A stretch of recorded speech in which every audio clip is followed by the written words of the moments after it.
Did King Ludwig II of Bavaria really go mad, or was he just misunderstood? We traveled to Munich and the surrounding areas to explore this fascinating question.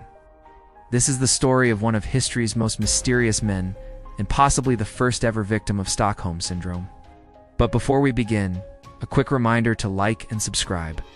And now let's travel back to 1845 in Bavaria. On March, Crown Prince Ludwig of Bavaria is born.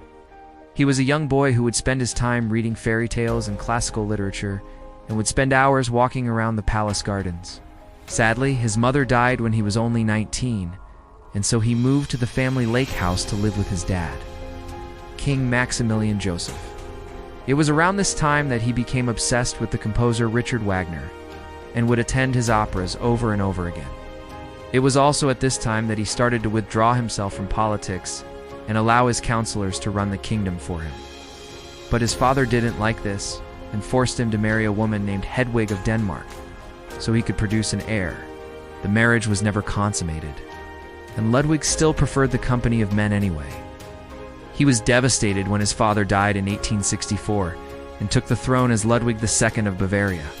He immediately set about designing his dream castle, a whimsical palace in the mountains that would become known as Neuschwanstein Castle. But as the years went on, he became more and more reclusive and eccentric. People started to notice that the king was acting very strangely. He was known to walk around the streets of Munich in disguise, and was fascinated by all things mystical. He was also said to have had a very strange relationship with his horse, which he would dress up like a knight. He reportedly spoke to it for hours every day, even though it was never ridden. In fact, he became so obsessed with horses that he bought over 60 pairs of white horses to pull his carriages. He'd love to drive around the countryside in these carriages. Like a horse-drawn version of James Bond, he'd like to keep himself entertained by playing piano and composing music. In fact, he composed over 500 pieces of music during his life, but none were published until after his death.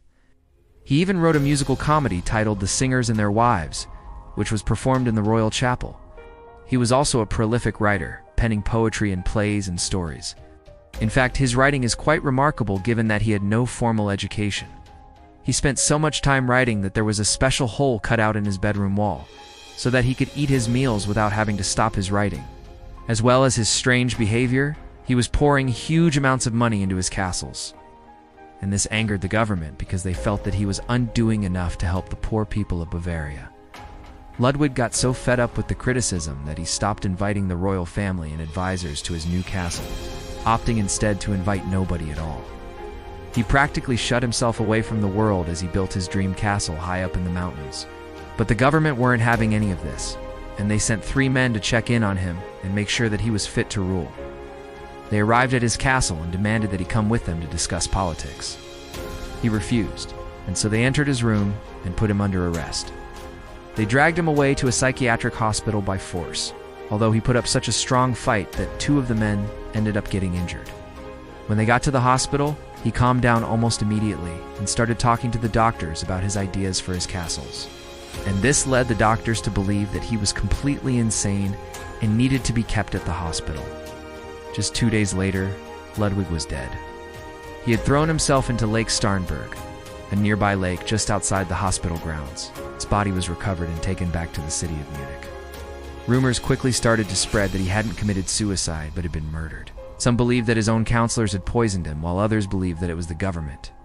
There were even rumors that it was his horse who had somehow managed to escape, find him at the hospital, and drown him in the lake. But in reality, we don't know what happened to Ludwig. There are many theories about his death, but none can be confirmed. It is possible that he did take his own life, but it's also possible that he was murdered. Perhaps he was the victim of a conspiracy involving the royal family, the government, or perhaps even his horse. Or maybe he was simply a madman who took his own life after a life of strange behavior. What do you think happened? Let us know in the comments below. What we do know is that Ludwig poured his heart and soul into his castles. He saw them as a way to escape the pressures of being a king, and they were filled with symbolism and meaning. He wanted to build a place where he could feel free and happy, and he succeeded. For example, his first castle, Linderhof, was designed to resemble the Palace of Versailles, where his parents had spent many happy hours. He also used the castle as a way to escape the strictures of Bavarian court life. When he was planning his first castle, He told his architect, "I want something fantastic, something that has never been seen before." He wanted to create a place where he could be himself without fear of judgment. And he wanted to create a place that would inspire other artists and intellectuals. Linderhof was the first step towards creating this dream. It was a small but elegant palace with beautiful gardens and fountains. It was a place where he could relax and enjoy nature. But Ludwig wanted something more. He wanted to create a place that was truly magical. And so he began work on his second castle, Neuschwanstein. It was going to be the biggest and most spectacular castle in the world. He hired the best architects and designers and gave them free rein to create anything they wanted.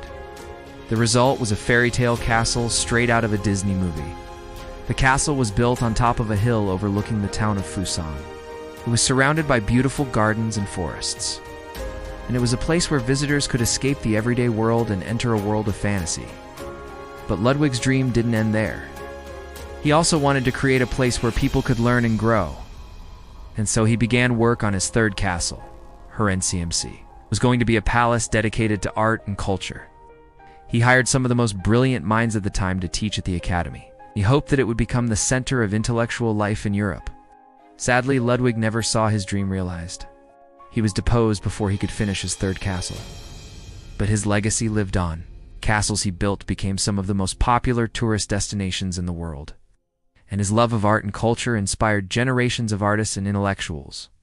Today, Bavaria is a modern, thriving state. But it would be different if it weren't for the Mad King. Ludwig's legacy lives on in Bavaria today.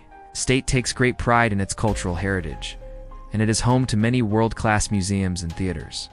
The king's love of art and culture helped to shape Bavaria into the cultural powerhouse it is today. Ludwig's legacy is also evident in the state's commitment to education. The king was a strong believer in the power of education, and he wanted to make sure that everyone in Bavaria had access to a quality education. Today, Bavaria has some of the best schools and universities in the world. But not everyone is so forgiving of the Mad King. Many people in Bavaria still believe that Ludwig was murdered and that the government is responsible. They point to the strange circumstances surrounding his death and the fact that no one knows for sure what happened. There are even rumors that his body was never recovered and that he is still out there somewhere. What do you think happened to Ludwig? Let us know in the comments below. Whatever happened to him, there's no denying that he was a brilliant and visionary man. He saw things in a different way than most people, and he had the courage to pursue his dreams. Even though he was ridiculed and mocked by many, he never gave up. He followed his heart and created something truly special. So is King Ludwig II of Bavaria mad, or a visionary, or both? Well, that's up to you to decide. But one thing's for sure, he was a fascinating man whose story will continue to captivate people for generations to come. We hope you enjoyed our journey through the life of Ludwig II. If you did, please remember to like and subscribe, and we'll see you next time. Thanks for watching.